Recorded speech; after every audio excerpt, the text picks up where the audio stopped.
Mari kita membuka kitab suci Filipi 1 ayat 21 sampai 26.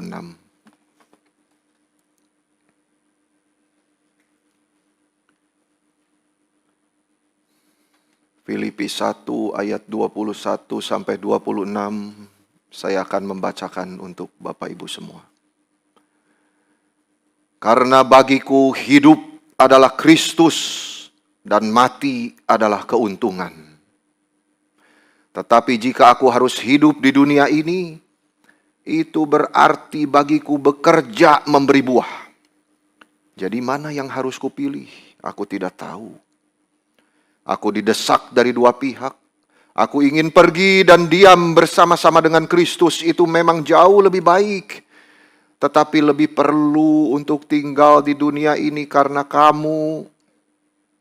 Dan dalam keyakinan itu tahulah aku akan tinggal dan akan bersama-sama lagi dengan kamu sekalian, supaya kamu makin maju dan bersukacita dalam iman, sehingga kemegahanmu dalam Kristus Yesus makin bertambah karena aku, apabila aku kembali kepadamu. Sekali lagi saudara-saudara, karena bagiku hidup adalah Kristus dan mati adalah keuntungan. Tetapi jika aku harus hidup di dunia ini, itu berarti bagiku bekerja memberi buah. Jadi mana yang harus kupilih aku tidak tahu. Aku didesak dari dua pihak. Aku ingin pergi dan diam bersama-sama dengan Kristus, itu memang jauh lebih baik. Tetapi lebih perlu untuk tinggal di dunia ini karena kamu. Dan dalam keyakinan itu tahulah aku akan tinggal dan akan bersama-sama lagi dengan kamu sekalian, supaya kamu makin maju dan bersukacita dalam iman, sehingga kemegahanmu dalam Kristus Yesus makin bertambah karena aku, apabila aku kembali kepada kamu. Saudara-saudara, hidup dan mati adalah sesuatu topik pembicaraan yang sangat mengundang perhatian orang. Dua hal di dalam hidup yang paling ramai dibicarakan: pernikahan dan kematian. Yang satu dipersatukan, yang satu dipisahkan. Saya merasa orang-orang yang senang merenungkan soal kematian itu adalah orang yang berbijaksana. Karena kitab suci berkata, saudara-saudara, orang bijak itu minta Tuhan ajar dia untuk menghitung hari-harinya sedemikian. Hari-hari terus. Hari-hari menuju kematian dia. Supaya apa? Supaya kita beroleh hati yang bijaksana. Dan hanya agama Kristen yang bicara soal hidup dan mati. Tidak ada ajaran atau agama yang bicara ini lebih detail dan menyeluruh daripada kekristenan. Kitab suci bukan bicara seperti filsafat dunia, baik, jahat, benar, salah, tapi hidup, mati. Kitab suci dengan tegas bicara, hidup adalah Kristus dan mati adalah keuntungan. Itu sebabnya saudara-saudara, hidup dan mati berhubungan dengan Kristus. Pencipta hidup, pemilik hidup, dan penyempurna hidup. Banyak orang di dunia ingin hidup, tapi tidak mau Kristus. Banyak Kristen juga ingin hidup enak, tidak mau menderita seperti Kristus. Apa artinya Kristen tanpa Kristus? Tidak ada artinya, saudara-saudara. Paulus menekankan di dalam suratnya kepada jemaat Filipi, bagiku hidup adalah Kristus dan mati adalah keuntungan. Saudara-saudara, kita sering hafal dan menjadikan kata ini sebagai satu kali kata mutiara di dalam hidup kita. Tetapi berapa jauh kita sungguh-sungguh memahami arti kalimat ini? Berapa jauh kita berani menerapkan kalimat ini di dalam hidup kita masing-masing, bahwa hidup adalah Kristus dan mati adalah keuntungan. Ini adalah kalimat yang begitu tajam, seperti pisau yang bermata dua itu, menembusi jantung daripada kekristenan. Apakah saudara sungguh-sungguh orang Kristen yang beriman kepada Kristus? untuk mengamini arti daripada kalimat yang pendek dan sederhana ini. Hidup adalah Kristus, mati adalah keuntungan. Apakah kita sungguh-sungguh menyadari hidup dan mati kita itu di dalam Kristus? Ini semua diuji oleh kalimat yang pendek dan sederhana ini. Hidup adalah Kristus, mati adalah keuntungan. Kalau kita ambil Kristusnya, maka hidup dan mati bukan menjadi keuntungan, tapi kerugian yang besar sekali. Kita akan binasa selama-lamanya. Kekristenan seringkali dilihat hanya sebatas karakter orang-orang Kristen. Kekristenan seringkali dibatasi oleh gedung gereja yang megah, atau menghafal banyak ayat, atau mengerti teologi ini dan itu. Itu bukan tidak baik, tetapi sangat superficial. Terlalu dangkal untuk bicara esensi daripada Kristen. Kristen itu tidak berhenti melihat hanya yang kelihatan, saudara-saudara. Tetapi untuk menilai kekristenan yang sungguh-sungguh, kita harus melihat kepada Kristus Yesus. Satu-satunya sumber hidup kita dan mati kita. Karena Kristen itu adalah Kristus sendiri. Kita tidak mengerti apa itu Kristen sampai kita memiliki iman yang sungguh-sungguh kepada Kristus. Dan saudara-saudara, memiliki relasi yang personal kepada Dia. Itu diuji terus di dalam hidup kita. Aspek yang tidak kelihatan, saudara, personal dengan Kristus, harus kita budayakan di dalam hidup Kristen kita. Jangan hanya yang kelihatan-kelihatan saja untuk dilihat orang, saudara-saudara. Tetapi yang kelihatan, yang tidak kelihatan itu, saudara harus membudidayakan baik-baik. Jaga relasi personalmu dengan Tuhan. Kalimat Paulus ini menjadi satu kalimat yang harus kita ingat, harus kita simpan dalam hati dan menjadi satu keyakinan kita. Bahwa hidup adalah Kristus dan mati adalah keuntungan. Ini yang menjamin sukacita kita terus mengikut Kristus sampai akhir. Kalau kita perhatikan kalimat Paulus, hidup adalah Kristus dan mati adalah keuntungan, itu tidak ada kata kerjanya. Jadi kalau diterjemah secara literal, itu bunyinya begini. Hidup Kristus, mati keuntungan, lebih pendek lagi. Go straight.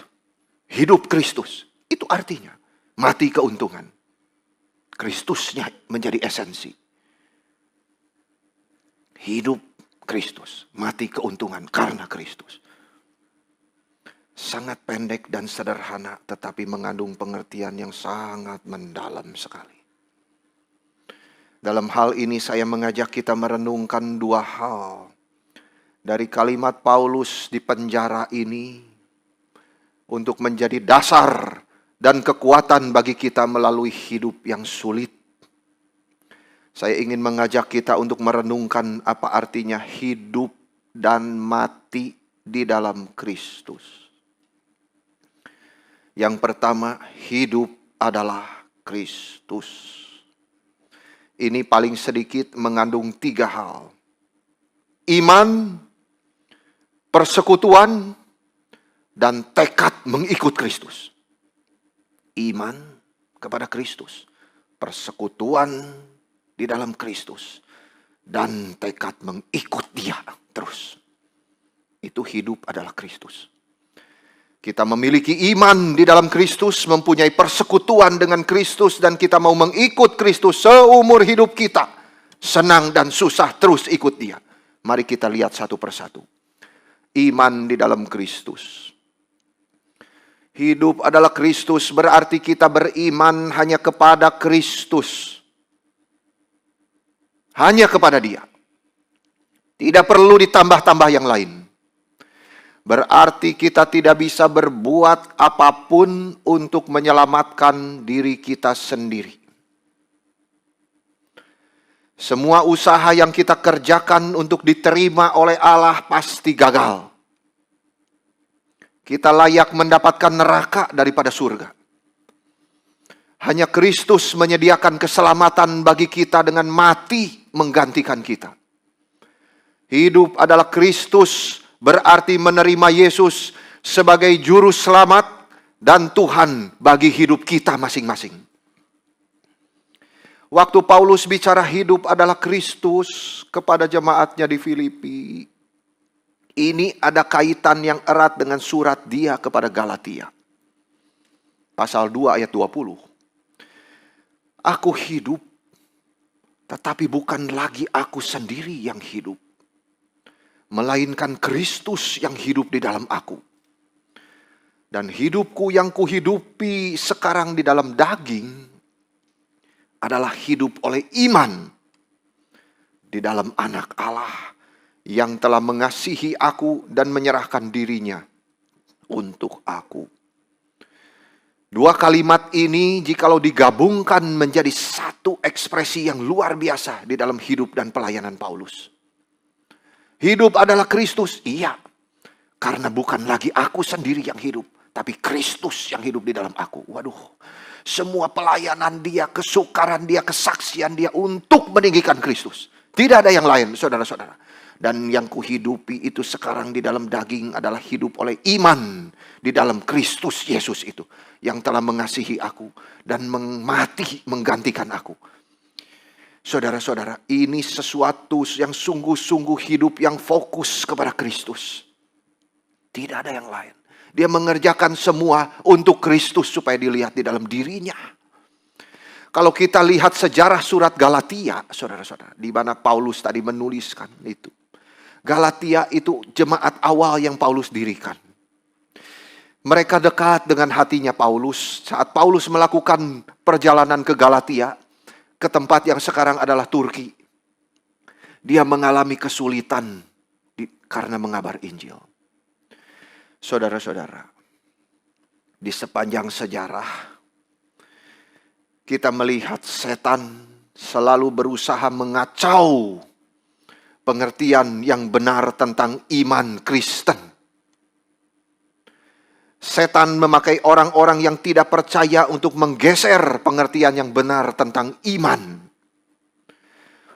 Di dalam pelayanan Paulus untuk mendirikan gereja-gereja, termasuk di Galatia, di Filipi, dan di tempat yang lain, banyak orang-orang yang tidak percaya datang dan terus mengganggu pelayanan dia.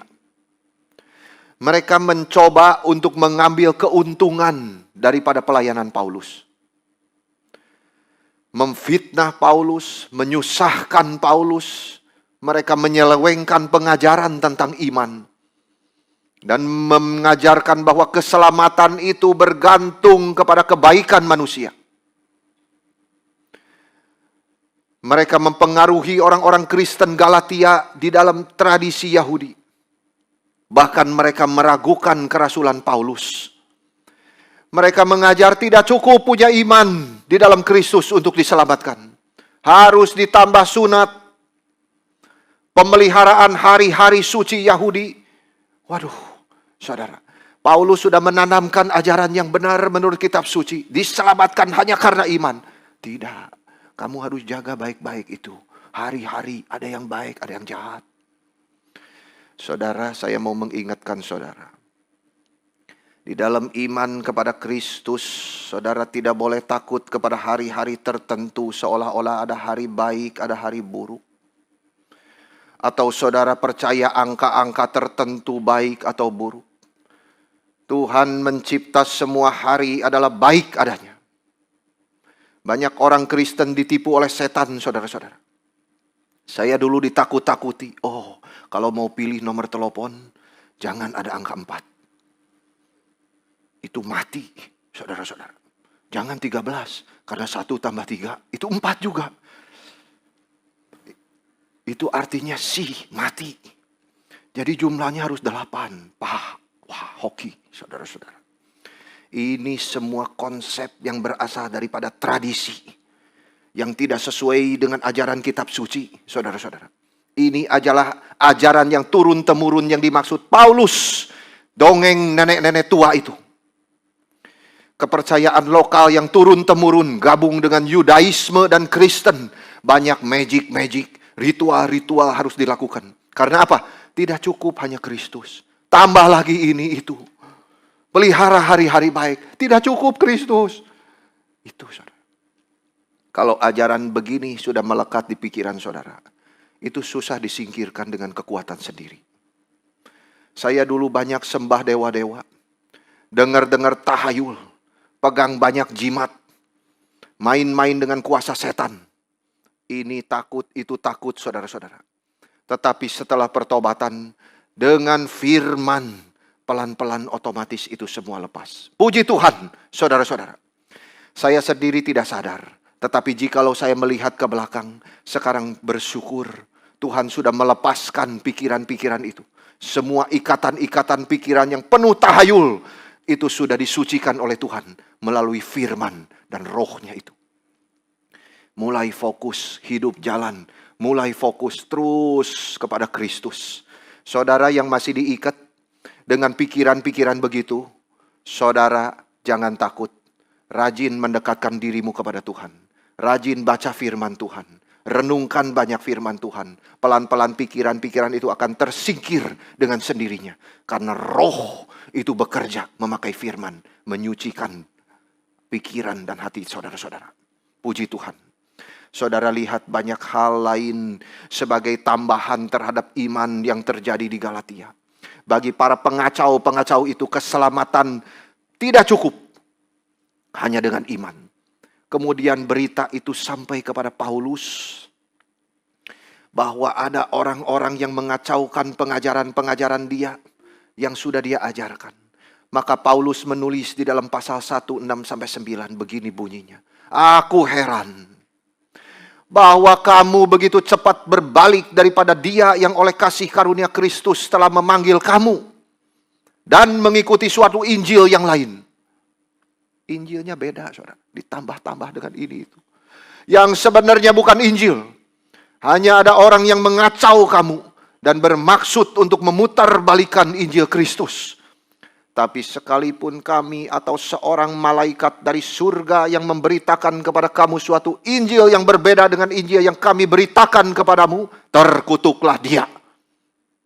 Seperti yang telah kami katakan dahulu, sekarang kukatakan sekali lagi. Jikalau ada orang yang memberitakan kepadamu suatu Injil yang berbeda dengan apa yang telah kamu terima, terkutuklah dia. 2 kali Paulus bicara terkutuklah dia. Begitu seriusnya hal ini saudara-saudara. Bagi Paulus, keselamatan hanya melalui iman di dalam Kristus saja. Tidak perlu ditambah-tambah dengan yang lain. Tahayul-tahayul segala-gala saudara-saudara. Sunat segala macam. No. Hanya iman kepada Kristus dan dia mengungkapkan keyakinan ini dengan jelas. Saudara-saudara. Apakah saudara sungguh-sungguh percaya kepada Kristus untuk keselamatan saudara? Atau saudara harus perlu ditambah lagi dengan berbuat baik ini dan itu supaya diselamatkan? Saudara-saudara, sering kita fokus bukan kepada Yesus Kristus, tetapi kepada karakter kita sendiri.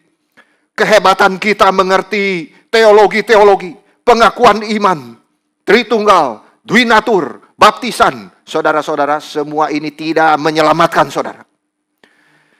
Only faith in Jesus Christ save you. Hanya iman kepada Kristus yang menyelamatkan saudara. Itu sebab kita tidak boleh berpikir dengan sering menolong orang miskin kita bisa masuk surga. No such thing. Karakter tidak bisa membawa manusia ke surga. Kita tidak perlu berusaha menolong Tuhan. Seolah-olah Tuhan kekurangan uang untuk menolong orang miskin. Kita tidak bisa memupuk jasa supaya Tuhan memperhitungkan itu. Lalu bawa kita ke surga. Singkirkan pikiran itu saudara. Kita berbuat baik karena kita cinta Tuhan. Bukan untuk kita diselamatkan masuk surga. No. Perbuatan baik itu adalah ekspresi dari iman kita. Bukan untuk menambah sesuatu kepada iman. Tidak ada itu saudara. Atau kita berpikir dengan banyaknya menghafal ayat-ayat. Saudara-saudara, lalu puasa dan doa bisa membawa kita ke surga. Tidak ada sama sekali. Semua hal ini tidak akan menyelamatkan saudara. Dan tidak memiliki nilai sama sekali di dalam memperdamaikan saudara dengan Tuhan. Kita harus menyadari satu hal, seperti apa yang dikatakan oleh Nabi Yesaya. Kami sekalian najis. Maksudnya apa? Perbuatan baik apa yang kamu bisa kerjakan? Kamu mau memupuk jasamu supaya aku melihat dan membawamu ke surga. Singkirkan pikiran itu. Kami sekalian najis dan kesalehan kami seperti kain kotor. Jika kita menyadari hal kita ini, barulah kita mengerti bahwa yang menyelamatkan kita itu bukan perbuatan kita. Hanya iman di dalam Kristus. Jangan kita menambah jasa Kristus di kayu salib. Di kayu salib jasa Kristus sudah sempurna. Dia sudah mati untuk menebus kita. Percayalah kepada Dia. Kita harus membiarkan Tuhan membongkar hati kita. Sehingga kita sadar semua jasa kita itu seperti kain kotor. Itu sebabnya jasa perbuatan apapun yang mungkin kita kerjakan tidak mungkin memperkenan Tuhan.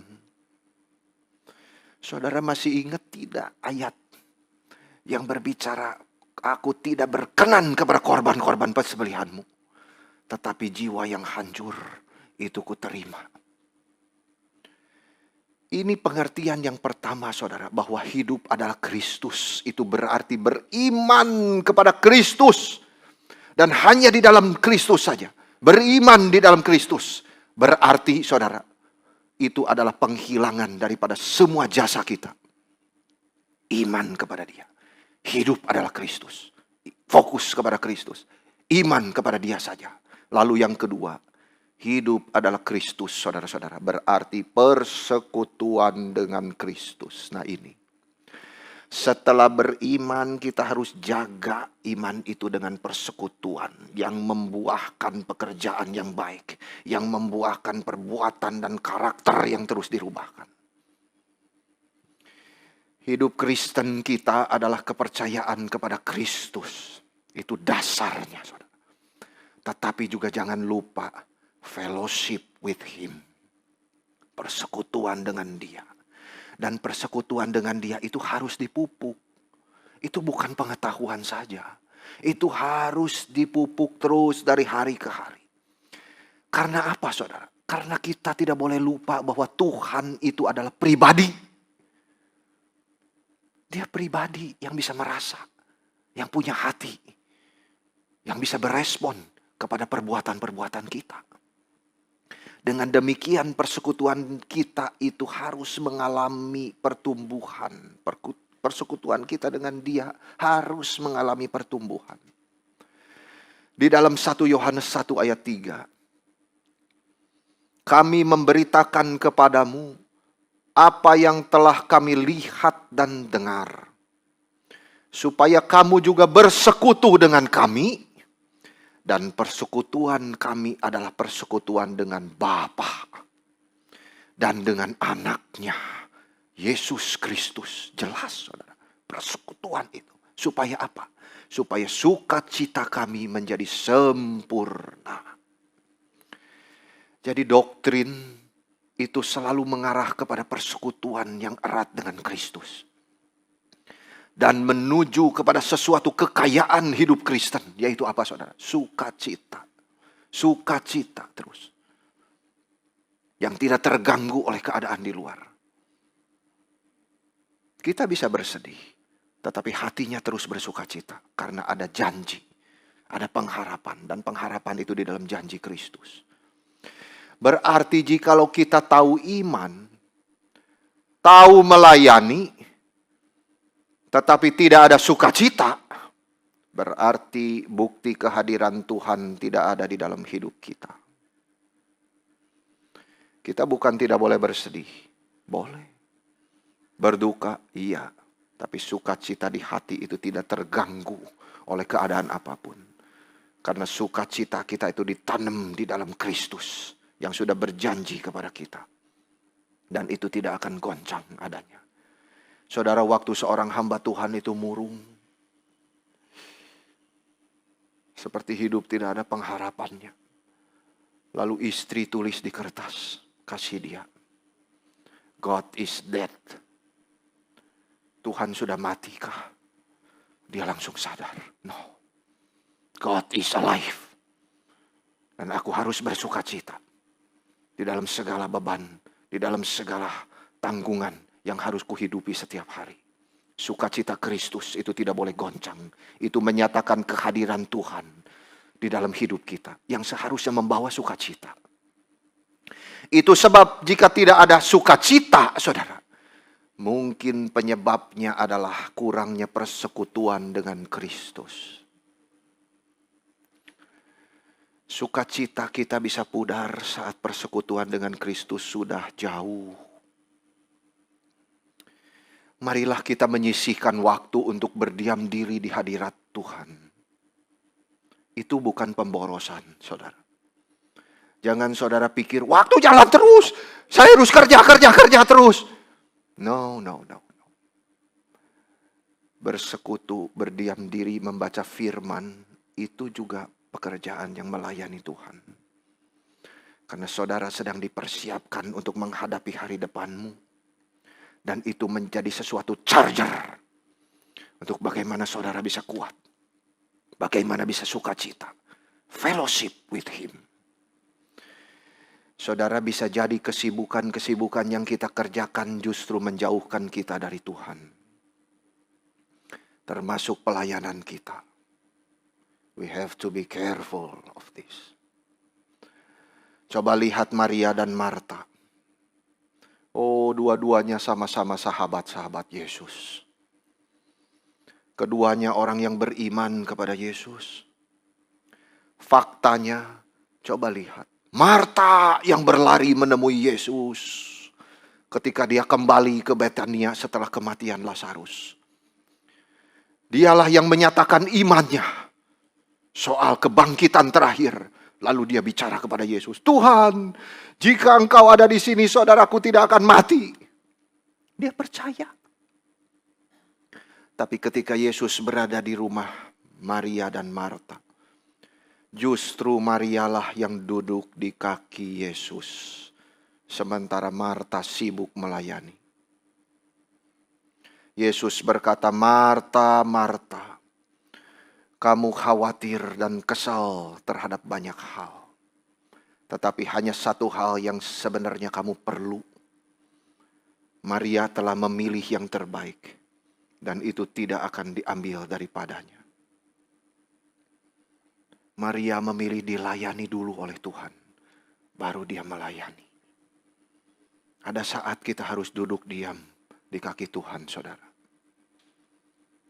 Apakah saudara kerjakan itu?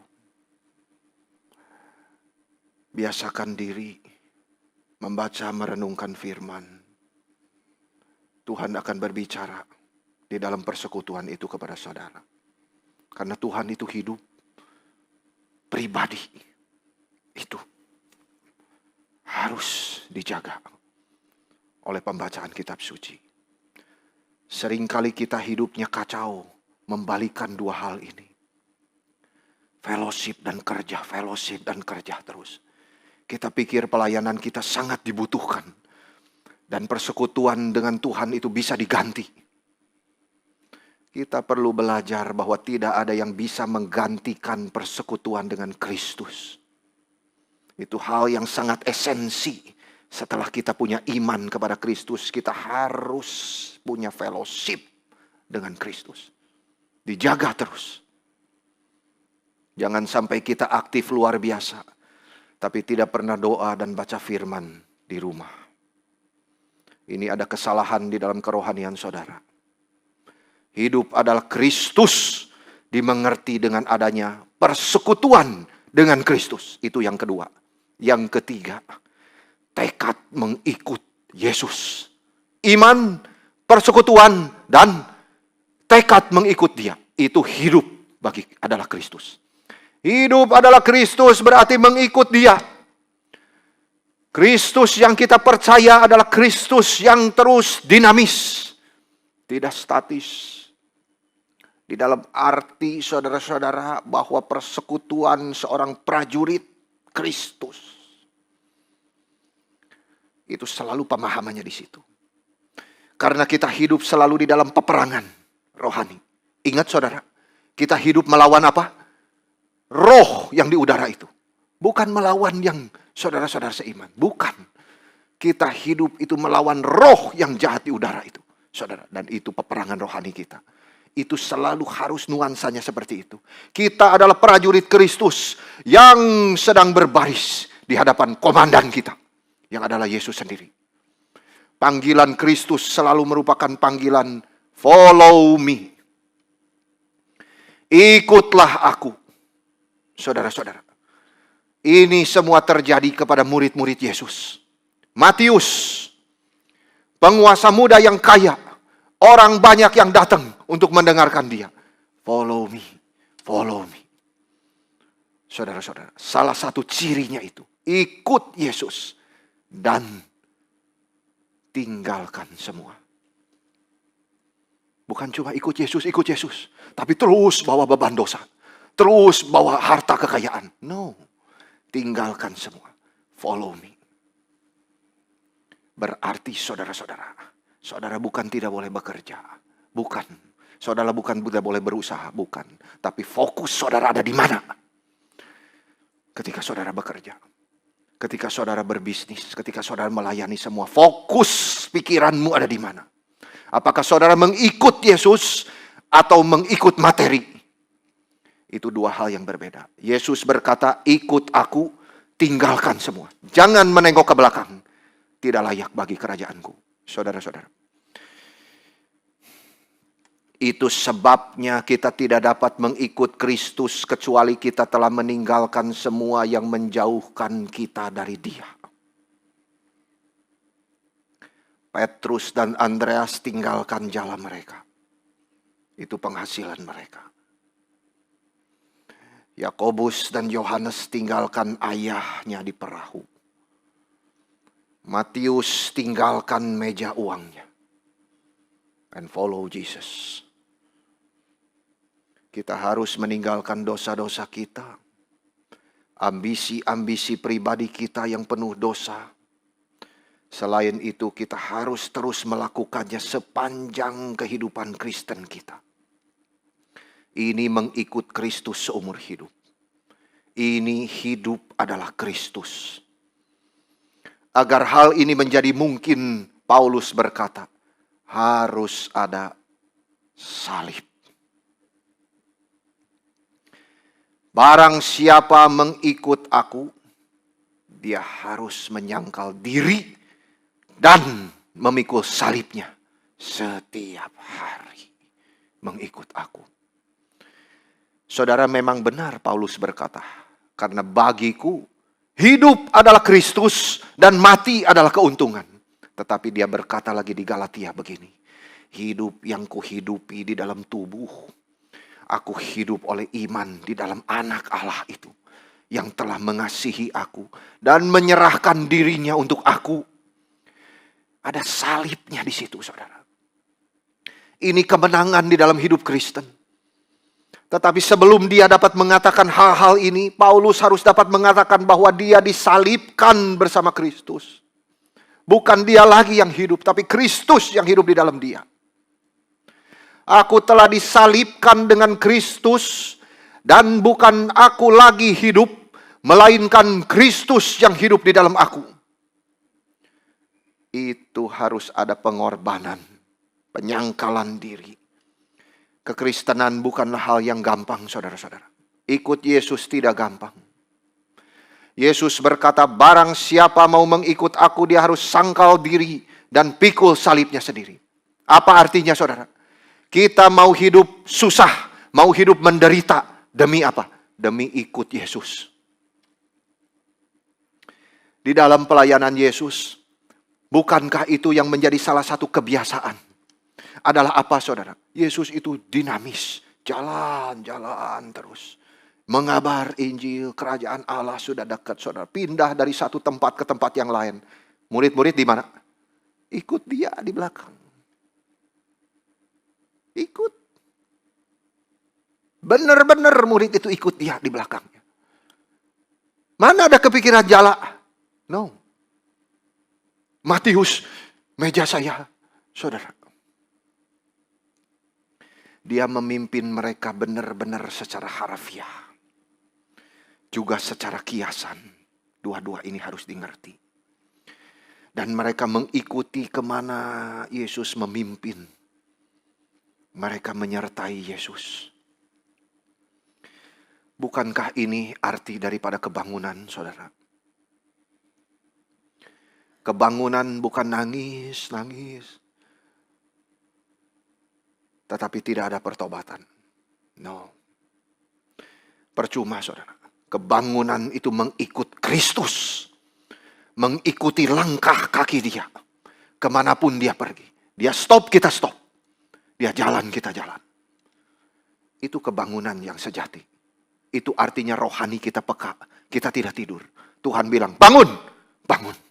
Ikut, jalan. Tuhan bilang, silakan istirahat. Kamu harus bersekutu. Kamu harus membaca firman, silakan berdiam. Saudara-saudara. Mengiring langkah Tuhan. Kemanapun dia pergi. Rohani kita bangun. Perjalanan Tuhan membawa kita. Ada kalanya ke tempat yang senang. Ada kalanya menyedihkan. Jalan ke tempat yang sulit. Terus berjalan. Sampai akhirnya berhenti di mana, saudara? Di salib. Mungkin ada saat kita yang ikut Yesus bisa kecewa. Sedih. Mengalami kepahitan. Heran. Sepertinya sia-sia mengikut Yesus. Tapi lihatlah saudara. Kristus bukan hanya mati disalibkan.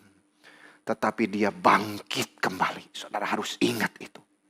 Kita bukan ikuti Via Dolorosa. Lalu lihat Tuhan mati. No. Dia bangkit. Saudara-saudara. Itu Tuhan yang kita percaya. Dia bisa memberikan kita kekuatan. Karena dia sudah bangkit mengalahkan kematian itu. Saudara-saudara. Ikut Yesus tidak pernah sia-sia. Hidup adalah Kristus, berarti beriman, bersekutu, dan mengikut Yesus. Sudahkah saudara sungguh-sungguh mengikut Yesus? Dan ini membawa kepada poin yang selanjutnya. Saya ingin mengajak kita untuk merenungkan bukan hanya hidup adalah Kristus, tetapi mati adalah keuntungan. Saudara-saudara, mari kita merenungkannya bersama-sama. Kematian itu adalah keuntungan. Paulus berkata mati adalah untung. Kita bisa merenungkan kematian ini di dalam Kristus. Sehingga kematian itu bisa menjadi keuntungan di dalam 3 hal. Yang pertama, itu bebas dari kejahatan. Saudara-saudara. Manfaat besar pertama dari kematian bagi orang Kristen adalah bahwa kematian membawa kebebasan yang permanen terhadap dosa, terhadap kejahatan. Kematian bagi orang yang belum diselamatkan itu sangat menakutkan. Saudara-saudara, jangan main-main terhadap hal ini. Orang yang mau mati di ranjang kematian tidak punya Yesus, mau pegang apa? Pegang siapa? Saudara-saudara. There is no one to follow. There is no one to hold. Tapi bagi orang Kristen, saudara, kita sadar, kita pegang tangan Yesus. Kita sadar kita pegang tangan pencipta kita. Saudara-saudara, itulah orang Kristen yang justru terus merindukan untuk dia dibebaskan daripada dosa, daripada rasa sakit, daripada rasa cemas. Dan dia tahu hanya kematian bisa membawa kebebasan. Itu sebab kita melihat gambaran ini di dalam diri Paulus ayat 23. Dia ingin untuk pergi dan bersama-sama dengan Kristus. Kata Yunani yang diterjemahkan dengan kata bahasa Inggris di sini, pergi untuk diam bersama Kristus. Pergi itu berangkat. Itu adalah kata satu di mana kita mendapatkan kata analisis. Dan salah satu contoh yang paling jelas itu adalah di dalam pembongkaran kemah oleh tentara Romawi, saudara. Pergi ini.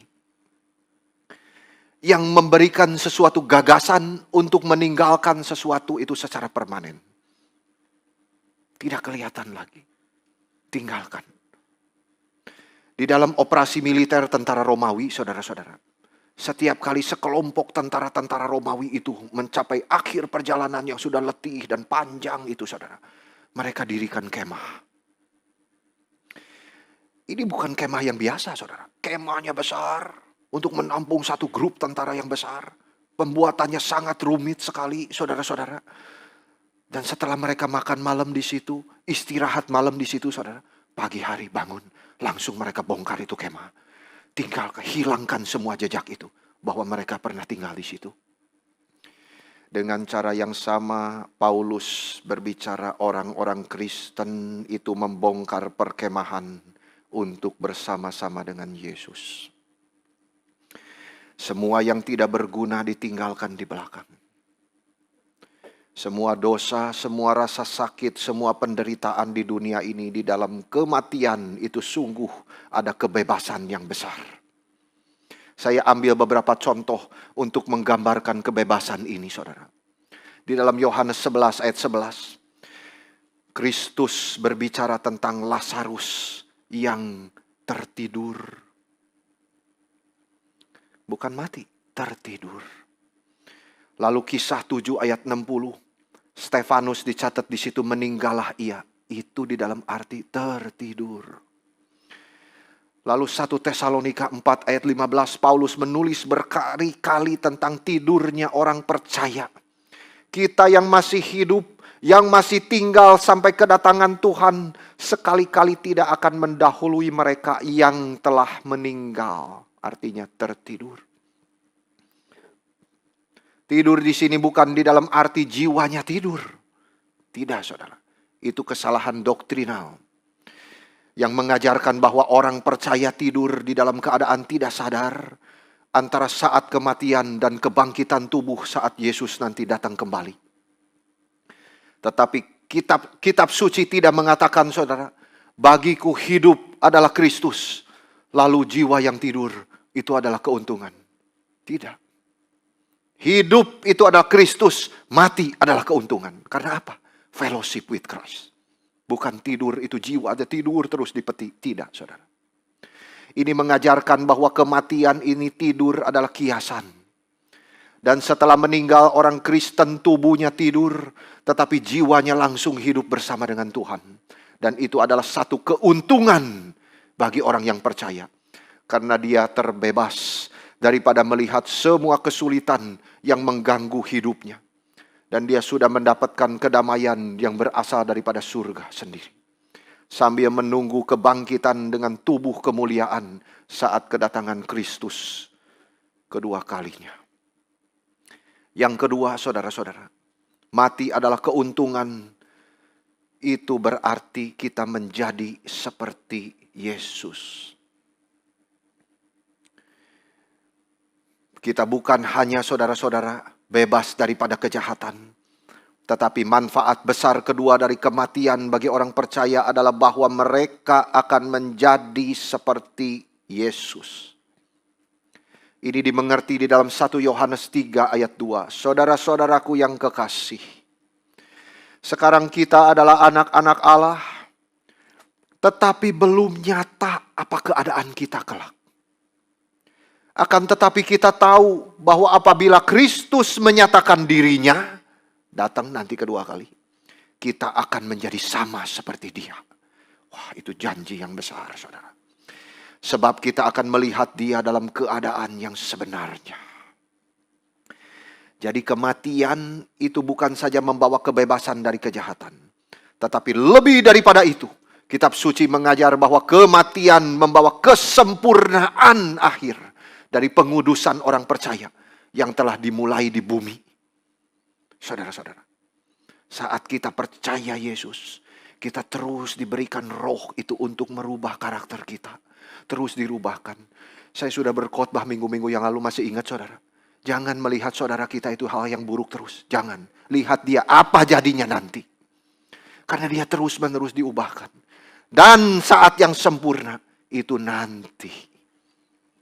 Bukan ketika di dunia ini pakai tubuh ini. Bukan, saudara. Tuhan tidak menyelamatkan kita Bukan hanya untuk kita, saudara-saudara, tidak masuk ke neraka. Yohanes berkata kita akan jadi apa setelah kematian. Itu poinnya, saudara. Tuhan tidak hanya menjadikan kita anak-anaknya, tapi menjadikan anak-anaknya sama seperti Kristus. Ada sesuatu di depan. Bukan hanya statis, diam. Ada sesuatu. Dia terus merubah kita, menjadikan kita. Saudara, sadarkah di dalam hidup kita sehari-hari, Tuhan sedang terus bekerja secara diam-diam di hati saudara. Menaruh pikiran Kristus di hati saudara. Menaruh sifat-sifat Kristus di hati saudara. Sehingga pelan-pelan terus kita mulai berpikir seperti Kristus. Yang tadinya mau marah, sabar. Karena kasih itu sabar. Kasih itu mengampuni. Kasih itu tidak mendendam. Kita mulai belajar untuk bicara seperti Yesus. Kita mulai bisa berbuat seperti Yesus. Kita adalah anak-anak raja, saudara-saudara. Bukan di dalam pengertian kita kaya, sukses terus, tidak ada sakit penyakit. Itu salah belaka. Di dunia ini kita menunggu kesempurnaan itu. Sambil terus dirubahkan oleh Tuhan. Ada sakit, ada susah, pelan-pelan. Tapi makin mirip Kristus. Ada pengharapan itu. Jadi kemuliaan itu bukan di sini, tapi di sana. Jangan tarik ke sini. Semua yang bernilai perlu pengorbanan, saudara-saudara. Perlu proses menanti. Di dunia ini kita mungkin orang yang sederhana. Hidup di dalam keadaan yang tidak berlebih. Tapi kita tetap adalah anak-anak raja. Saudara-saudara. Hanya kemuliaan itu belum sampai. Sampai nanti Yesus datang kembali. Maka kita akan sama seperti Dia. Yohanes berkata, apabila Kristus menyatakan dirinya, kita akan menjadi sama seperti Dia. Puji Tuhan, saudara-saudara. Sama di dalam arti bukan menjadi Allah yang kecil, tidak. Tetapi sama di dalam pengertian rohani dan kebenaran, saudara. Kita akan sempurna di dalam kebenaran. Kita tahu kebenaran itu sekarang, tetapi hanya mencicipinya sedikit. Tetapi harinya akan datang ketika kita akan menjadi apa yang seharusnya kita jadi. Kita bukan kita yang sekarang. Kita terus dirubahkan oleh Tuhan. Jangan kecewa, jangan kecil hati, saudara-saudara. Pada hari itu kita akan mengetahui seperti Tuhan mengenal kita. Dan semua yang membingungkan kita itu di dalam hidup ini, semua akan menjadi jelas. Ada beberapa hal yang bisa kita pikirkan di dalam menjadi sama seperti Kristus ini. Yang pertama, saudara, kita akan memiliki tubuh kebangkitan di surga. Filipi 3 ayat 21. Tuhan Yesus Kristus akan mengubah tubuh kita yang hina ini. Sehingga serupa dengan tubuhnya yang mulia. Mengubah. Saudara-saudara, kita mungkin saya ingin punya badan lebih langsing atau lebih tinggi. Ketika di dunia kita lihat cermin, saudara-saudara, kita sering tidak puas, bukan? Kita tidak suka, kurang ini, kurang itu, saudara-saudara. Tetapi saudara tidak perlu operasi plastik. Saudara-saudara, buang uang untuk merubah ciptaan Tuhan. Ya, itu tidak baik, saudara-saudara. Tetapi saudara, kita pasti akan menikmati tubuh kita nanti di surga. Kita tidak akan menemukan lagi takut makan ini, makan itu. Aduh, kolesterol, saudara, segala macam. Nanti gula. Tubuh kemuliaan itu sempurna seperti tubuh Kristus. Saya sangat menunggu untuk itu, saudara-saudara. Saya tidak tahu apa saya akan lebih tinggi sedikit atau tidak, saudara-saudara.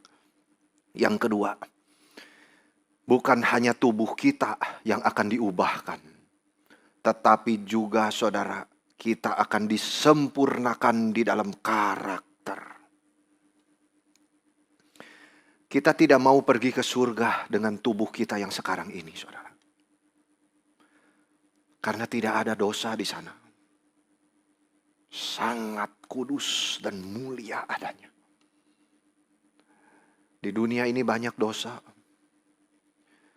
Saudara, jikalau saudara tidak menyukai seseorang di dunia ini, jangan benci dia. Jangan kata-kata kasar keluar dari mulut saudara. Karena Tuhan akan menuntutnya daripada saudara. Tetapi kasihilah. Belajar melihat segala sesuatu di dalam terang ini. Bahwa nanti di surga kita semua akan dirubahkan. Saya dirubah, saudara dirubah, semua. Saudara-saudara. Saudara seiman yang kita tidak suka itu dirubah juga. Kita semua akan menjadi karakternya sama seperti Kristus. Kita akan bertemu dengan semua orang yang bicaranya seperti Yesus. Pikirnya seperti Yesus.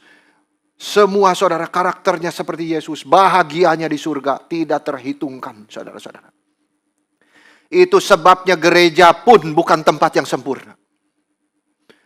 Itu sebab saudara mau cari gereja kemanapun saudara akan kecewa terus. Jikalau saudara hanya memfokuskan kepada karakter manusia. Saudara-saudara.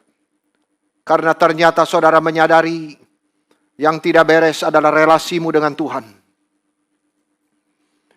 Saudara pasti tahu gereja itu tidak sempurna. Iya, saya tahu. Itu bicara saja kepada diri sendiri, saudara. Tahan kalimat itu untuk orang lain. Gereja tidak sempurna. Iya, karena saya ada di situ. Jikalau karakter kita seperti itu, saudara, maka gereja bisa bertumbuh dengan baik. Kita semua akan dirubahkan. Itu sebab jangan tuntut terus orang lain. Saudara-saudara. Tapi belajar tuntut diri. Terus berubah. Makin hari makin mirip Kristus. Sekarang memang kita belum sempurna. Kita semua tidak bisa ke surga dengan tubuh ini. Karena belum sempurna. Kita tidak cocok berada di sana, saudara. Nanti ketika kita sudah mati, Tuhan mengubah tubuh kita itu dengan tubuh kemuliaan. Dan kita akan berada di surga. Tuhan menyempurnakan kita. Yang ketiga, kita akan dipuaskan, saudara. Di dalam Mazmur 17 ayat 15 ada firman Tuhan yang indah begini. Dalam kebenaran akan kupandang wajahmu. Dan pada waktu bangun, aku akan menjadi puas dengan rupamu. Ketika kita bangun dari tidur kita akan bangun dengan kepuasan yang kekal. Bangun dari tidur dalam arti kiasan itu, saudara, maksudnya. Kita kecewa dengan kerohanian kita sekarang. Kita ingin bisa lebih cinta Tuhan. Kita ingin bisa melakukan pelayanan dengan lebih baik. Nanti di surga kita akan dipuaskan, saudara. Bayangkan di surga kita akan menjadi sama seperti Kristus yang tidak berdosa lagi. Lalu hal yang terakhir, saudara, adalah bersama-sama dengan Yesus. Kematian adalah keuntungan, bukan hanya bebas dari kejahatan. Saudara-saudara, bukan hanya menjadi seperti Yesus, tetapi juga adalah bersama-sama dengan Yesus. Manfaat terbesar dari kematian orang percaya adalah bahwa dia akan bersama dengan Yesus. Saudara, apa yang membuat surga itu menjadi surga? Bukan karena kotanya indah, atau jalannya emas, temboknya dari permata. Itu semua lambang kesempurnaan yang menakjubkan, saudara. Atau bukan karena orang tua saya sudah ada di sana. Orang yang kita kasihi ada di situ. Itu semua memang sukacita yang luar biasa. Tetapi yang membuat surga menjadi surga karena Yesus ada di situ. Paulus bilang, aku ingin pergi dan diam bersama-sama dengan Kristus. Betapa luar biasanya, saudara. Bisa bertemu dengan pencipta, kekasih jiwa kita. Muka dengan muka. Berjalan bersama dengan dia. Mencintai dia. Kagum tidak habis-habis. Di dalam penyembahan kepada Kristus. Harinya akan datang, saudara. Ketika kita akan bersama dia. Tidak seperti sebelum-sebelumnya. Pada hari itu tidak akan ada air mata. Tidak ada kekecewaan lagi. Tidak ada perpisahan lagi. Setelah kematian kita akan bersama-sama dengan Yesus. melihat dia di dalam kemuliaannya, kesempurnaannya, kebesarannya, tidak terbayangkan, saudara-saudara. Paulus berkata, aku ingin pergi untuk bersama-sama dengan Kristus. Tapi lebih perlu untuk tinggal di dunia ini karena kamu. Saudara-saudara, kita menantikan hari di mana kita akan bersama dengan Kristus, dibebaskan daripada kejahatan, saudara. Tetapi sekarang selagi di dunia, kita harus hidup menjadi berkat untuk orang lain. Paulus ingin, saudara, bersama dengan Kristus. Tapi dia juga ingin hidup di dalam dunia untuk menjadi berkat bagi sekalian jemaatnya. Memang benar bahwa kematian membawa manfaat yang besar bagi kita orang percaya. Bebas dari kejahatan, menjadi sama dengan Kristus, bersatu dengan dia. Tetapi ini tidak pernah dimaksudkan untuk membuat orang Kristen lari daripada tanggung jawab dia di dalam dunia ini. Seperti yang diklaim beberapa orang di dalam 1 Yohanes 3 ayat 3. Setiap orang yang menaruh pengharapan itu kepadanya, menyucikan diri sama seperti dia yang adalah suci. Tuhan sedang bekerja merubah kita di dalam pengudusan hidup kita. Dan saudara, tanggung jawab kita untuk berjuang, untuk berbuah. Itu sebab di dalam ayat 22, aku bekerja memberi buah. Selalu untuk kepentingan orang lain. Ayat 25, supaya kamu maju dan bersukacita di dalam iman. Setelah Paulus berkata hidup adalah Kristus dan mati adalah keuntungan, dia tidak diam. Dia tidak bunuh diri, tapi justru kembali bekerja untuk Tuhan. Melakukan tanggung jawabnya sampai dijadi kehendak Tuhan dalam hidup dia. Yaitu apa, saudara? Mati dipenggal karena imannya. Tetapi dia sudah bahagia bersama Kristus di surga. Dia melihat begitu banyaknya orang-orang menjadi Kristen karena pelayanan dia. Saudara-saudara, itu satu kebahagiaan yang besar sekali di surga. Saat kita melihat apa jejak kaki kita, pelayanan kita itu. Itu yang Tuhan perhitungkan. Selalu, saudara. Ingat itu. Tuhan tidak tanya berapa besar milik yang kau bisa miliki di dunia. No. Berapa pengaruh yang engkau bisa berikan. Pengaruhmu sebagai orang Kristen itu berapa banyak kau berikan di dalam dunia ini kepada orang lain. Pengaruh Injil. Saudara-saudara. Itulah maksud Paulus, saudara. Adalah aku bekerja memberi buah supaya kamu maju di dalam imanmu. Di dalam beberapa kalimat singkat Paulus mengatakan jika dia tetap di dalam hidup ini maka itu hidup yang harus menjadi berkat untuk orang lain. Ayat 25-26 dia berkata begini. Dan di dalam keyakinan ini taulah aku akan tinggal dan akan bersama-sama lagi dengan kamu sekalian supaya kamu makin maju dan bersukacita di dalam iman. Sehingga kemegahanmu dalam Kristus Yesus makin bertambah karena aku. Apabila aku kembali kepada kamu. Kita pun harus punya pikiran seperti Paulus. Kita harus mengangkat pikiran kita untuk merenungkan sukacita surga. Tapi di saat yang sama kita sadar. Kita masih punya tugas di dalam dunia. Melalui panggilan-panggilan di dalam hidup kita masing-masing. Untuk berbuah. Melalui pekerjaan kita menjadi berkat bagi orang lain yang membutuhkan kita. Terakhir saya tutup dengan satu ayat di dalam 1 Korintus 15 ayat 58. Karena itu saudara-saudaraku yang kekasih, berdirilah teguh. Jangan goyah dan giat selalu di dalam pekerjaan Tuhan. Sebab kamu tahu dalam persekutuan dengan Tuhan, jerih payahmu tidak sia-sia. Marilah kita mengerti, hidup adalah Kristus, mati adalah keuntungan. Di dalam pengertian ini. Amin.